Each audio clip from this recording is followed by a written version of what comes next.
Smile. But I'm not happy. People Why are you staring. I don't want to do this. You have to. They'll know No one something's cares wrong. about your Why life. is that bad? Nobody cares. They won't understand. Nobody I want to cares. go home. You'll hurt their feelings. This was ridiculous. What are we even talking about? Just You want to keep keep them them happy. happy. What if they They're think gonna you're be mean. stupid? Just keep them happy. Just keep them happy. Just lie. I'm not here to sugarcoat, life's already a bumpy road. Too much shelter causes pain, let's just be real honest.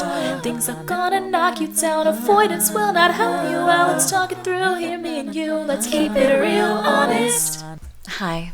Good morning, evening, middle of the day, or whatever time you have chosen to listen to Real Honest, the podcast where I share candid thoughts and feelings about life, love, and relationships, God and church, adulting, the workplace, and everything in between.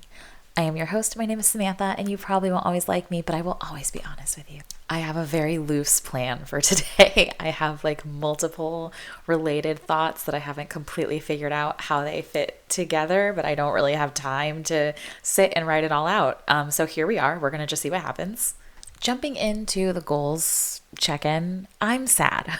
I feel like this month so far has been a setback in pretty much all of the goal departments for me. There's just a whole lot that I didn't do, and I'm just kind of sitting here well, I actually did work on my book a little tiny bit, but I mean, I wrote a page. It just feels so insignificant. I don't even count it as working on it. I feel like I moved in the opposite direction of where I want to be for my fitness plan and my financial plan and really just everything. I feel like I've been so overwhelmed with work the last few weeks. It's just pretty much consumed my entire life, and I haven't been able to think about much else. But that's okay, it happens. We're all just humans living life, and things happen. And even if you didn't work out today or yesterday or at all in the last week or 2 weeks or 4 weeks or 6 months, you can choose to work out tomorrow. You can choose to work out today before you go to bed. You can get in and you do a quick 5-10 minute thing, if you spent money today, you can choose not to tomorrow. If you ordered food today, you can choose to cook at home tomorrow. There's just we always have choices, and it's just, I think what stops us is sitting in I didn't hit this goal, I didn't reach this benchmark, and so the thing is over. I know I had that issue a lot when I was trying to do those Bible in a year reading plans on the Bible app, is I would get a week off or whatever. And then every time I logged into the app, it would say you're 7 days behind, you're 12 days behind. And when I got to 30 something days behind, I was so overwhelmed and I was I'll never catch up. And so I had to stop using the app and just use a physical Bible plan so I can turn the pages at my own pace. And it's not telling me how many days behind I am. But you don't need to scrap the book or give up on the business or stop reaching out to the other person, whatever it is that you set out to do that maybe you haven't done. You can just start again. Every day is a new day. You can always start fresh. And don't forget to celebrate the things that you did do. What was your time going to that took time away from your goal? For me, it was work. So, I mean, that was stressful, but I've kicked ass at work the past few weeks. I'm really crushing it there. So I'm just trying to flip my perspective and say, instead of focusing on the things that I didn't do, I'm focusing on what I have done really, really, really well, which is work. And I know that we're in a busy season and that it's going to end and that I will have time to reallocate to other things. But I'm happy with my performance, and other people are happy with my performance as well. So I don't feel it doesn't feel like wasted energy, where I would love to use my energy in a creative way. I haven't been feeling super drained at the end of the day. I'm feeling very accomplished and yes, I got that done and I got that done and I did it well. And I am proud of that. So if you are crushing all of your goals and you've already read 52 books this year, congratulations. If you are not, there's always tomorrow. I feel like the major life lesson that God is teaching me in this season is that it's totally okay for things to not last forever, and most things don't last forever, and that's not a reason to not enjoy it or not embrace it. And I guess in that vein, just kind of how to accept people and things the way that they are. If you've been listening to this for a while, you've heard me tell a story at one point about a friend breakup where basically I had a friend that I was friends with for many years, like I think 7 or 8 years, and I just was not getting anything from the relationship. Like I was leaving interactions feeling very drained and not feeling any closer, and she was having the opposite experience and thought that we were best friends, and I really like agonized over how to move on from it because I didn't want to hurt her feelings, and ended up ending the relationship. And I think that the primary driver in that decision at the time was that I was feeling like there was no point because I didn't see us getting any closer in the future. And I was just feeling very much like if I were to move away tomorrow, I would never call this person. I would never come back and see this person. So why am I bothering to spend time with them now? But I'm kind of having a similar experience with a different friend now, and I'm feeling very differently about it, and I'm approaching it very differently. So I'm kind of trying to process through what are the major differences in these scenarios and how, like, where I'm at in life, how I'm thinking and feeling and processing through it. Because I've been talking through this with multiple friends, and most people are supporting, like, do what you did last time, break up with this person.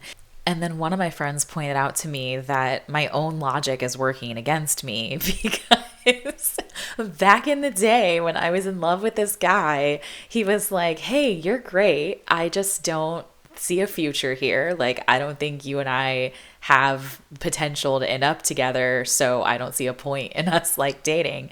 And I was like, I don't disagree with you. I think if we dated, it would be a disaster, and we absolutely would not end up married with 2.5 kids and a dog, but our relationship would be epic. It would be so much fun. Like, it would be the highest highs, like, yes, followed by the lowest lows. It would be an absolute train wreck, and we would both be so sad, but it would be so fun. It would be worth it. And he was like, no, that does not sound fun. That does not sound worth it. That's totally not something that I want to do. And I was like, why not? So I was just thinking about this yesterday of like, what are the differing factors here, right? So like, I have this guy who doesn't want to be with me because we're not going to be together forever. And my reaction is to say, okay, but if we only have a week, can we not just have an awesome week? But then I have this friend where I don't want to be with her if we're not going to be friends forever. And I haven't had the conversation with her, but maybe she's saying like, well, if we just have a week, why don't we have an awesome week? And like, why am I on opposite sides of these situations?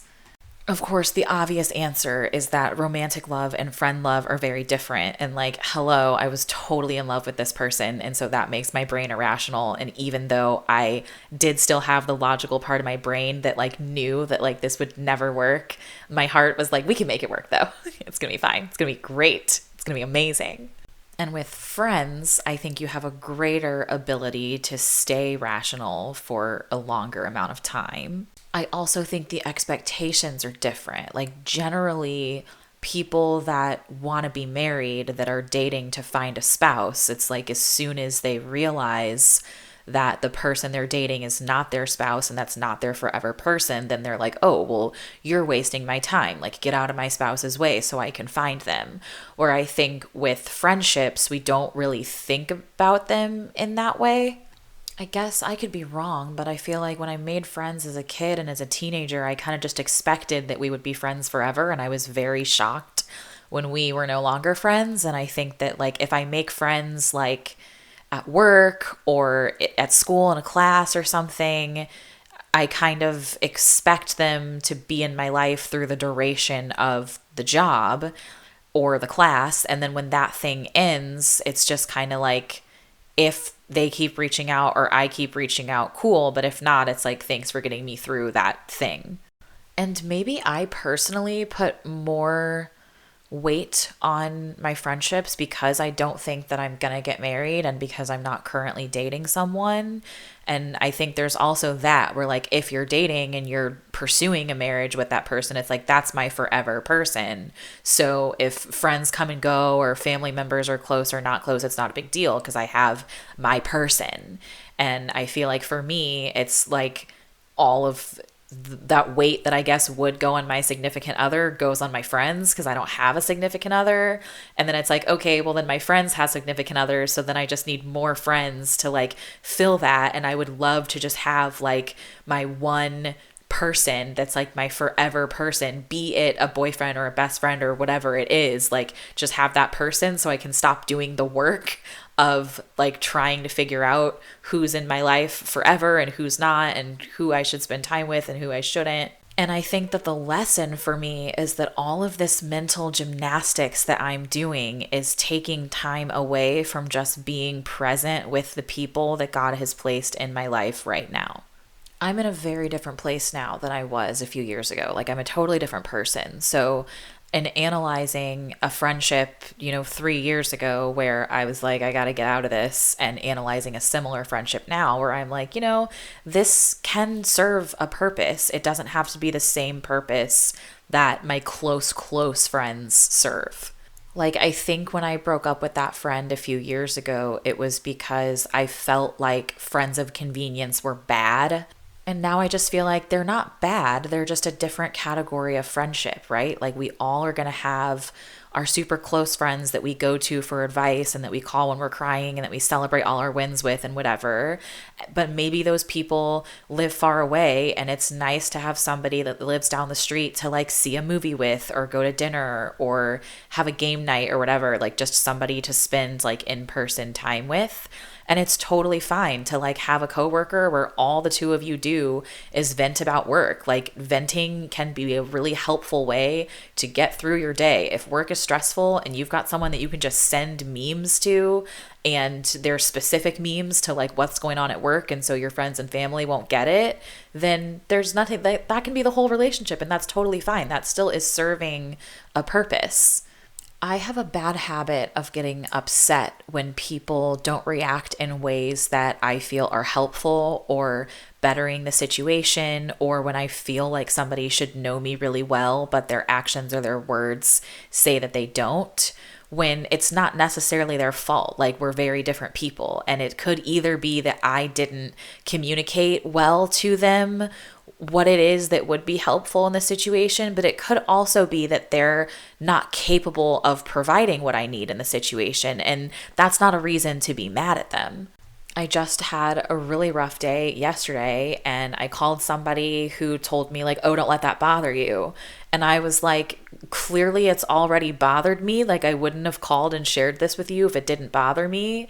And they just kept repeating like, oh, don't let that bother you. Like, don't let it pierce you. Just let it roll off. And I am like, no, it really bothered me. And I was getting so like frustrated during the conversation, and I didn't feel like it was worth me digging into like what would have been helpful, because I felt like I was saying what you're saying is not helpful to me and they weren't hearing me and weren't listening. But I think it's like this person was not taught to process emotions in a way that's helpful to me. So like I can't get angry with them for doing what they know and for trying what they know to try.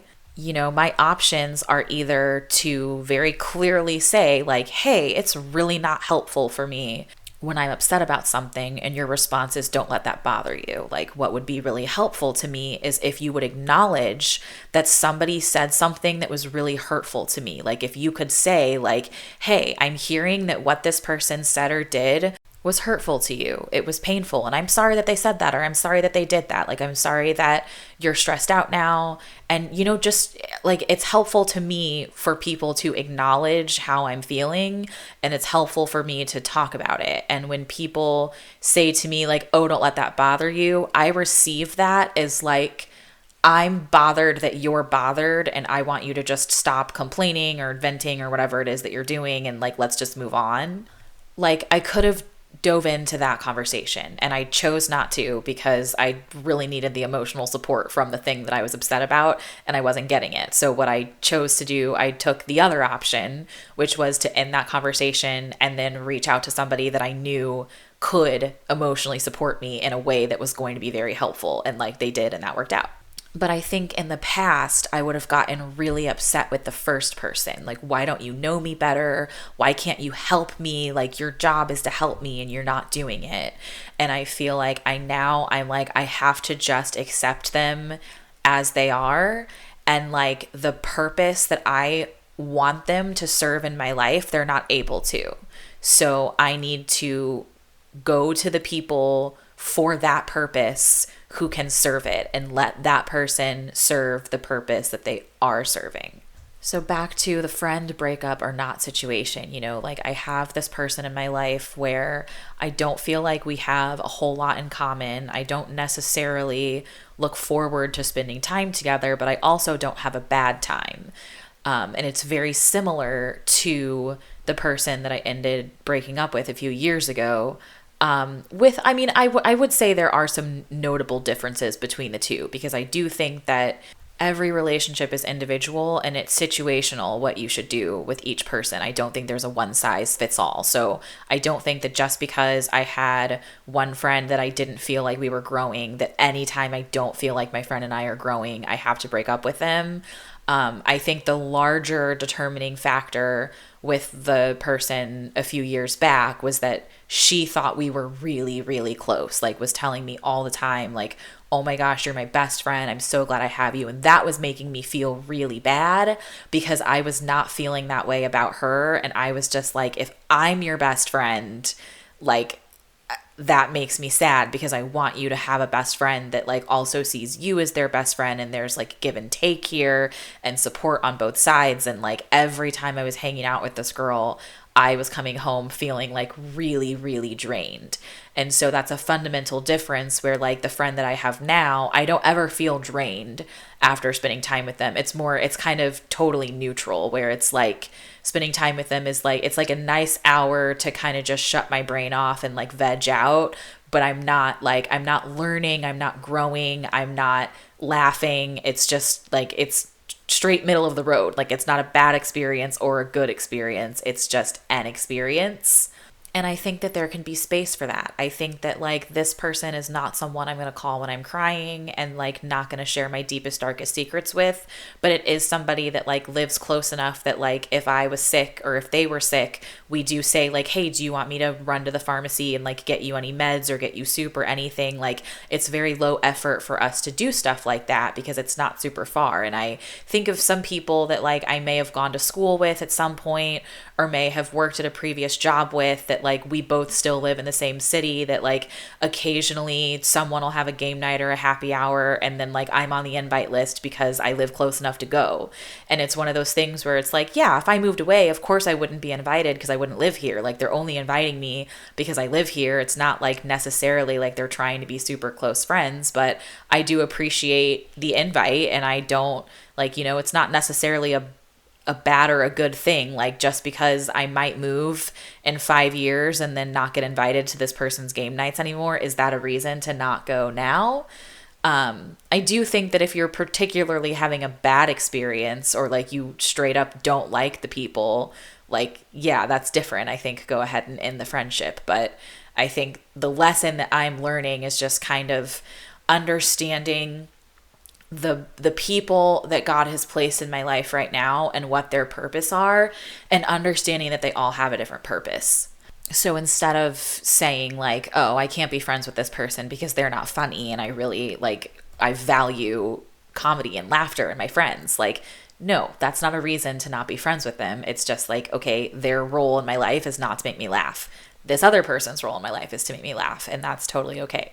So continuing on the topic of friendship today, I had a really interesting conversation with the girls in my small group. A lot of them were feeling like they don't know how to make friends, and we just kind of had this whole discussion around how do we even do this as adults.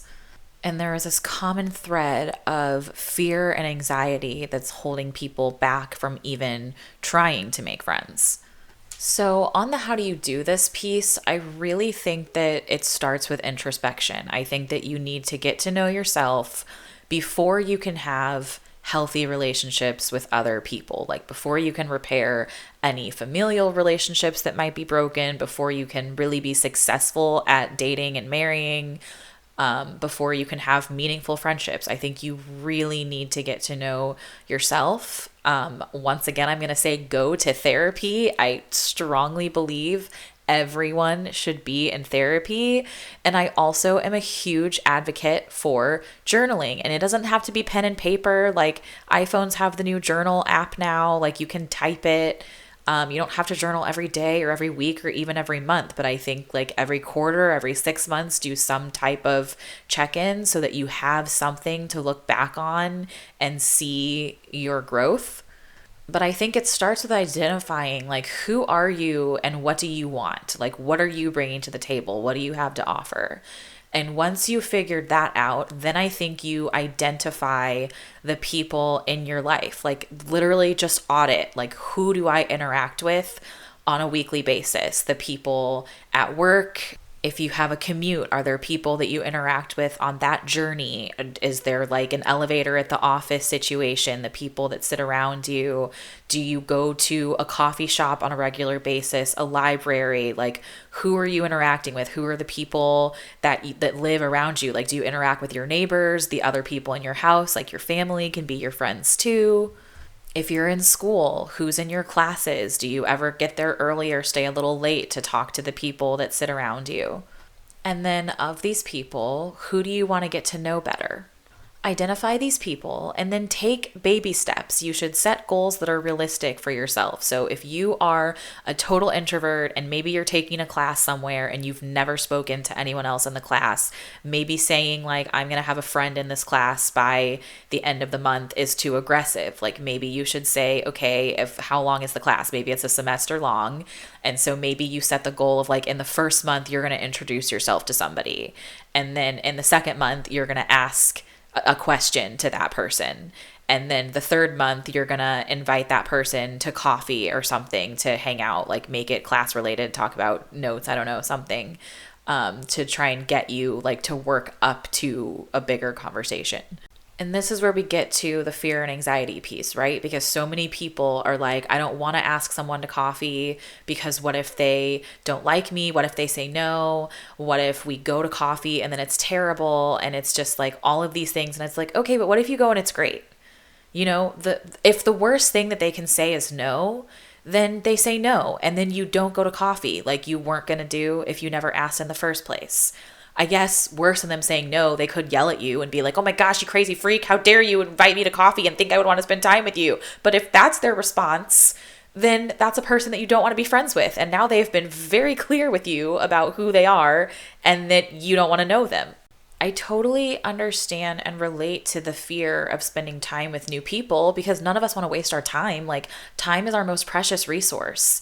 So I totally get like, I myself, like, I don't want to put time and energy into new people that may not last. I would rather continue putting time and energy into the people that have been around for a long time.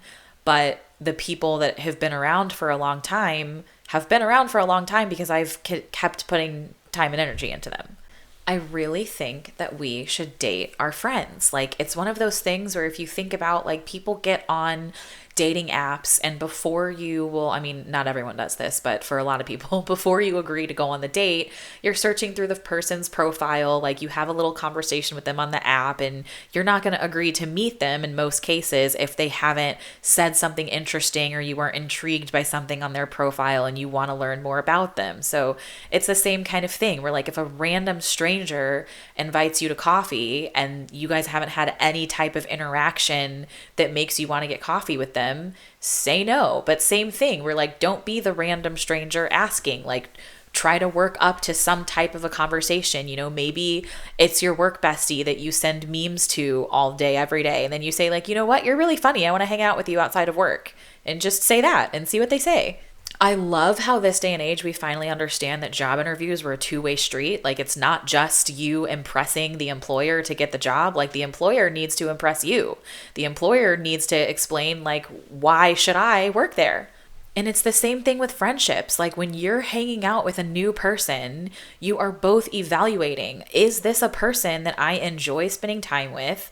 Is this a person that I want to spend more time with? And just like with dating, sometimes one of those people walks away like, that was awesome, I want to do that again. And the other person walks away like, that was terrible, I never want to do that again. And sometimes both people walk away not wanting to do it again. And sometimes both people walk away totally wanting wanting to do it again. Sometimes they're confused, or one or both people is confused about how they feel and they're conflicted and they're not sure. And like that happens with friendships too. Like that's just life. That's just people. It's definitely going to be awkward at first, but everything gets easier the more you do it. And in the same way that we say that like every job interview that you go to and don't get offered the job is one step closer to the next interview where you do get offered the job, and like every bad date that you go on is closer to your good date, or like every date that you go on is closer to like the last date where you finally like met the person that's like your person. It's the same thing. Like every time that you reach out to somebody to try to build a friendship, like the closer you get to having that friendship. And once you've gone to like the initial coffees or had the initial conversations to figure out like what do you have in common, what are the kinds of stuff that you can do together, like then you can start planning like events and like longer things and having deep life talks. And sometimes there's going to be a weird thing. Like one of my best friends right now, we got close because she randomly called me one day and said like, hey, have we been friends long enough for me to like vent to you about my life? And I was like, yeah, go for it. And she shared some stuff with me. And then that just added her to the list of people that like I would make time to listen to and who would make time to listen to me. And I think back, like when she asked me that question in the moment, I didn't really have time to process it. And I think if I had really, like maybe if she had texted me that question and I had sat down and thought about it, I might have thought like, no, I don't think, I mean, we probably have known each other long enough for you to do that, but I don't know if we've had enough conversations or interactions for me to feel like it's time for that. But I probably wouldn't have said that to her because I wouldn't have wanted to hurt her feelings. So it was kind of nice that she like called, so I didn't really have the time to overthink it. And I was like, yeah, go for it, talk. And she did, because if you think about it, is there ever going to be a time that you sit and you're like, all right, I've known this person for 8.5 months. And so the next time they call, it's time for deep life talks. Like, that's just not how it works.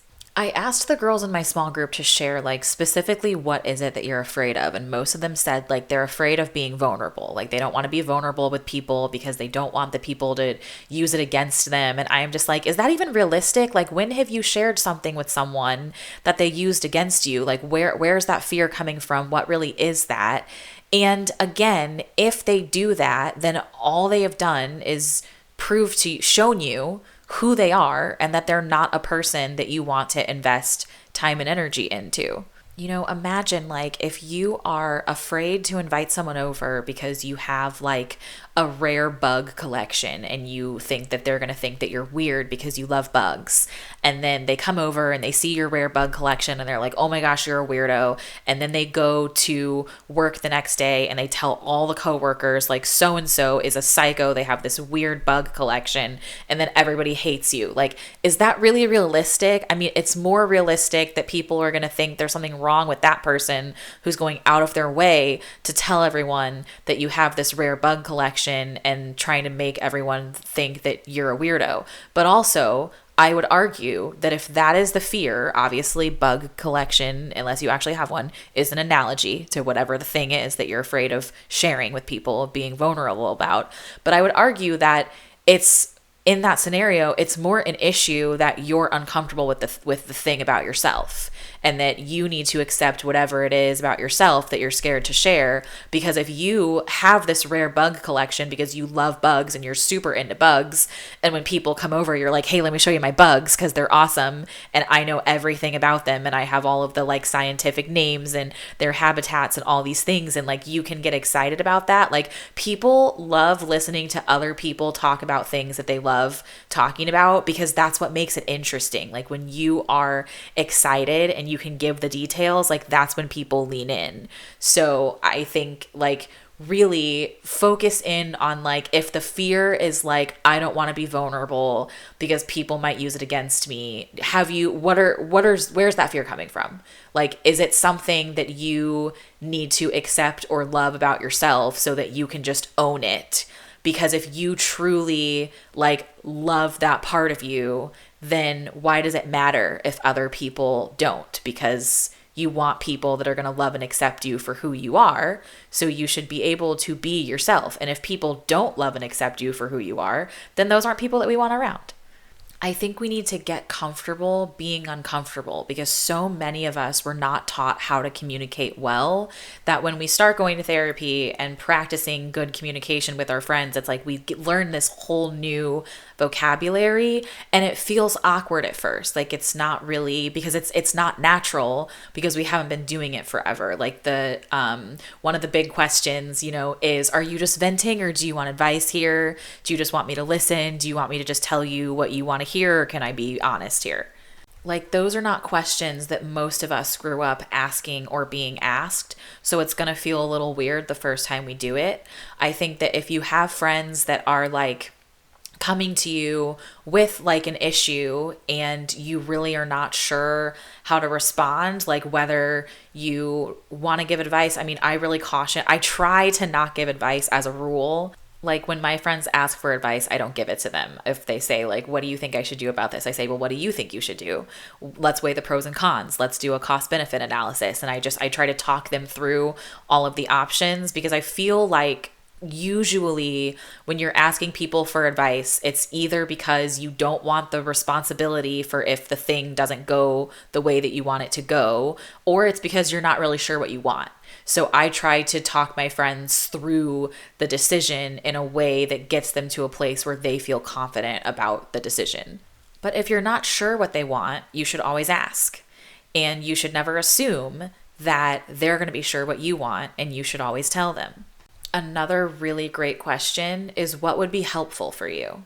I have found that to be really helpful, especially in newer friendships where we're still kind of like establishing our dynamic and the best way to interact with each other. But if I am sharing something with a friend and they're not reacting in a helpful way, they're either like, I'm spinning more in circles and getting more confused, or they're like making me feel bad or guilty or whatever, usually I will pause and I will say, if somebody, like, I'll try to flip it, like put them in my shoes. So basically, like if I'm feeling a certain way and I'm talking about it, maybe I'm sad and I'm sharing like something that I'm sad about, and they're like, oh, don't let that bother you. Like I try to flip that and be like, if you were sad, what would be helpful to you? Like, what are things that people say to you when you're sad that make you feel better, that pull you out of the slump, and try and get the conversation going that way.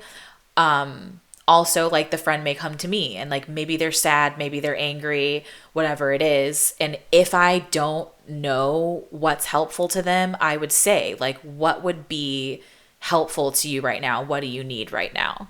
I know some people listening are going to feel like this is a little contradictory, because I do complain frequently about how my sister's always like, well, what do you want us to say? Like, tell us what to say and we'll say it. And that to me is a little bit different, because I feel like if they were to ask me, like, what would be helpful to you right now? And I said, like, to have my feelings validated and to know that you understand how I feel about this thing, and they were then to say, your feelings are valid and I understand how you feel, that doesn't quite do it for me. Like, it has to be different words. That's not just like repeating it back to me. Like, it's basically like, it's what therapists do. So it's like, if you are like, they use different words to explain and help to name your feelings. So like, you might say that you're feeling really bad because of something that you did or something that you said to someone that you shouldn't have said. And the therapist might say, okay, I'm hearing that you're feeling guilty. And you're like, yeah, that's it. Like, okay, you're feeling guilty because you said something that hurt somebody's feelings. And it's like, that's using a different word that's getting closer to the actual feeling versus repeating back, you feel sad. I heard you said you feel sad, so I'm repeating, you feel sad, okay, you're sad. Like, that's just kind of parroting almost. So you also have to think of the direction that you give people when they are asking. So like, for example, when I say like, I want someone to validate my feelings, that I don't mean respond with your feelings are valid.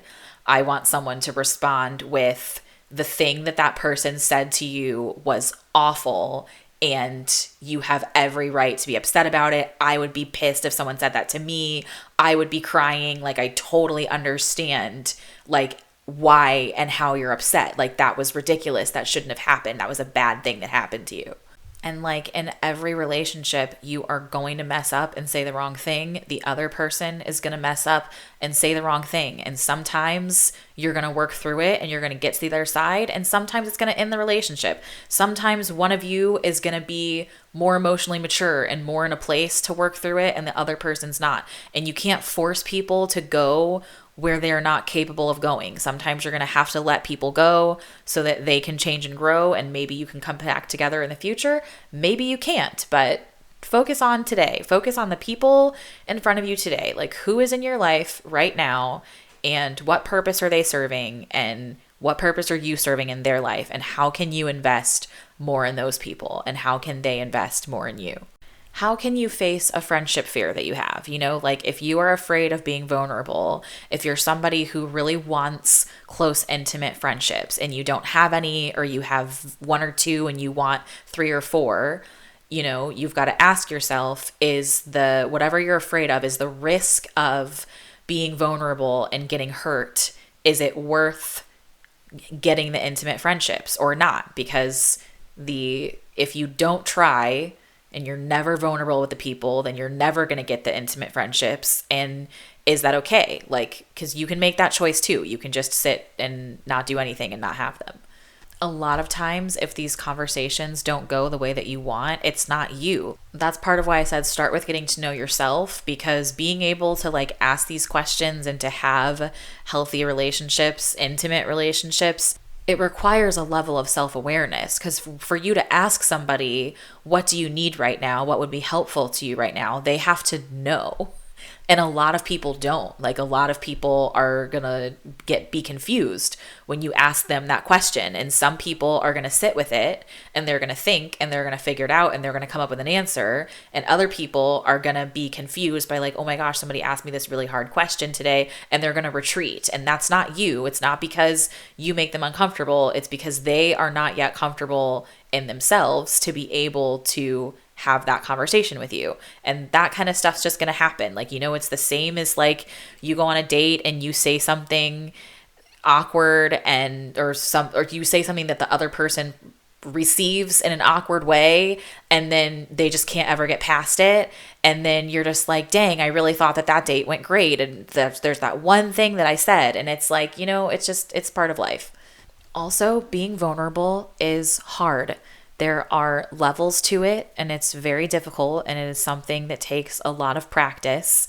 And even when you are a super vulnerable, hard on your sleeve type person, it still gets really, really hard. You know, like, of my like 2 best friends in the whole world, like the people that I am the absolute closest to, like one of them, I have full confidence that I can say and do anything and he will never leave me and will never dislike me and will never judge me. But the other one, I'm like, I still think there are some things that I could say or do that would make him be like, all right, we're done here. And that gives me a lot of anxiety. And it's one of those things that it's just like, I got to where I am with the first person because whenever we felt that anxiety, we pushed through it and we just kept showing up and proving to each other that we were going to be there no matter what. And I haven't had that kind of time with the other friend yet. And I might not get it, you know, like we might be super close for another 2 weeks and then never speak again. And that would suck. And I would be really sad. But it still happens. And I don't think that would make the time that we spent together worthless. You know, it's one of those things where, like with those girls who came on my birthday trip last year and spent no time with me and then the trip ended and we like never didn't have the emotional maturity to have the conversation, and so we just like stopped speaking and we're never friends. Like, I would have to go back and listen to what I said after that trip because I honestly don't remember like where I landed with it. But at the time, I do recall that I thought that these 2 girls were 2 of my very best friends. Like, we were super vulnerable with each other. We were sharing stuff all the time. We talked every day. Like, I loved them like sisters. And I thought that we were really, really close. And I honestly was shocked that the whole birthday trip thing even had the ability to ruin our friendship. I was just kind of like, clearly we weren't as close as I thought because we weren't able to withstand this. We weren't even able to talk about it, which was like super weird to me.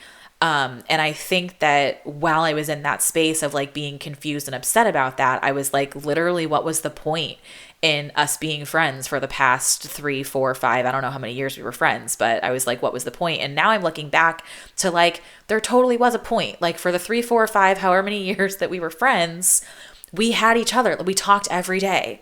We talked all the time. We shared a lot with each other. Like those were the people. Those were the 2 girls that I called when I was sad, when I was angry. Like they were the ones that I sent the 30-minute voice notes to that different people in my life are getting now.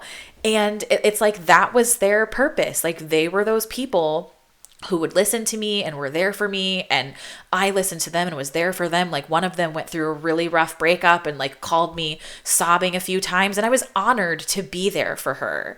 And just because like this thing happened with the trip and we don't speak anymore, that doesn't mean that I didn't help her through that breakup and that she didn't help me through some relationship stuff. Like she was a fantastic friend for the time that we were friends. And I think that I was a fantastic friend for the time that we were friends. And like, it sucks that it ended, but I'm still like very, very grateful that it happened. And I think that that's part of why God doesn't tell us everything. We don't get to know the whole plan. Because if I had known when I met these 2 girls that 5 years later I was gonna invite them on my birthday trip and they were gonna not spend any time with me and we were never gonna speak again and it was gonna be such a weird situation, like I never would have joined a group chat with them. I never would have shared everything that I shared. I never would have listened to everything that they shared. And I think we all 3 of us would have really missed out on a beautiful friendship, because it was a beautiful friendship. It just wasn't a lifelong one. And that's okay. So I have 2 hard conversations in the friendship realm this week. The first one is because I was just talking about like the 2 best friends that I have right now.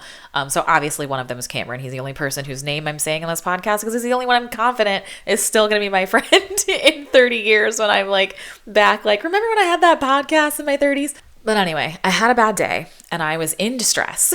So I called him and he was like also having a bad day. And he was on the phone with one of his other best friends. And I, of course, was like immediately angry because I was like, why did you call him and not call me? Like, I'm here. Like, we could be in distress together. But I know that people can have more than one friend and I don't have to be the center of the universe. Okay, I'm getting there.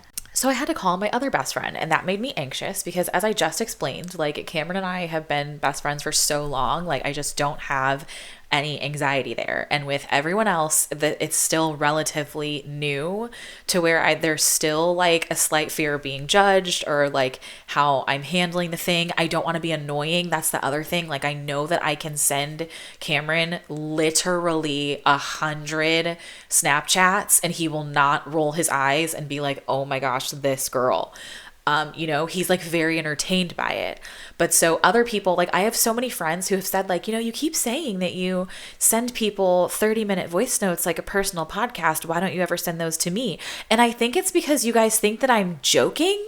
Because so many of you say this to me and then I send you one and then you're like, oh no, it's actually 30 minutes and you don't have 30 minutes and you don't listen to it. And then I am like anxious that you don't want to be my friend because I talked to you for 30 entire minutes. And then I'm panicking and there's the whole thing where I'm just like, I can just do it to the person that I know is going to be entertained by it and like not get anxious. I know for a fact that I am never bothering Cameron. Like he loves to hear from me. So I'm just like, if I'm up at 3 a.m. and I have a lot of thoughts and I want to send him all my thoughts, I don't have to worry about it. But like with any other friends, I'm like, is this too much?